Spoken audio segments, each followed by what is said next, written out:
Hello everyone, আমি তো আমার নতুন একটা ব্লগে সকলকে অনেক অনেক স্বাগত। আশা করি সবাই ভালো আছেন, সুস্থ আছেন, আমিও খুব ভালো আছি। তো চলো ভিডিওটা স্কিপ না করে প্রথম থেকে শেষ পর্যন্ত দেখো, আশা করি ভালো লাগবে।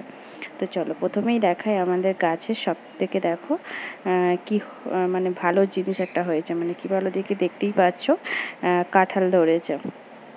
তো খুব একটা বেশি ধরেনি, কটাই ধরেছে, আরও উপরে উপরে হয়েছে। এবার কটা পড়বে কটা থাকবে তা জানি না।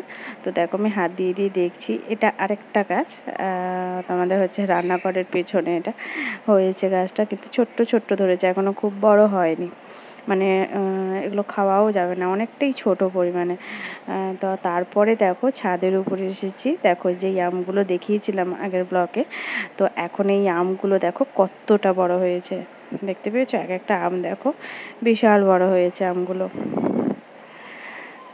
এমনিতেই তো সব পড়ে যাচ্ছে ঝরে, আর ওই কিছু কিছু ধরে আছে আমগুলোই দেখো, এক একটা মানে লাথায় অনেকটা, মানে 4-5টা 6টা করে ধরেছে আমগুলো।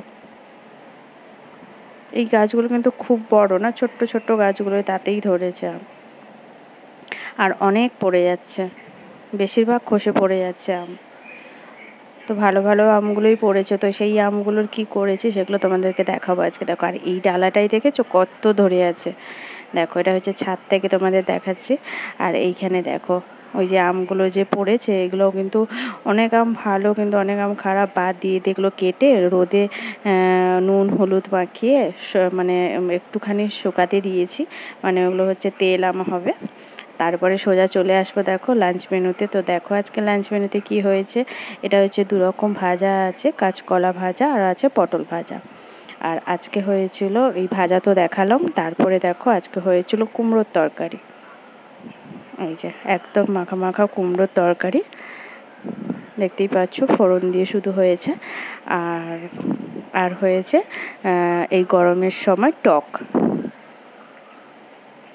তো দেখো কি দিয়ে টক হয়েছে সেটা তোমাদেরকে দেখো। আজকে হয়েছে ভেন্ডি দিয়ে টক, এই যে দেখো ভেন্ডি দিয়ে মাছের টক, আর কাঁচা আম দিয়ে সর্ষে বাটা দিয়ে মাছের টক। তো চলো আজকে লাঞ্চ মেনু তো এইটাই। তো ভিডিওটা কেমন লাগলো অবশ্যই জানিও, ভালো লাগলে লাইক কমেন্ট শেয়ার করে দিও। আবার দেখা হচ্ছে নেক্সট ভিডিওতে। ভালো থাকো, সুস্থ থাকো, এখনকার মতো টাটা।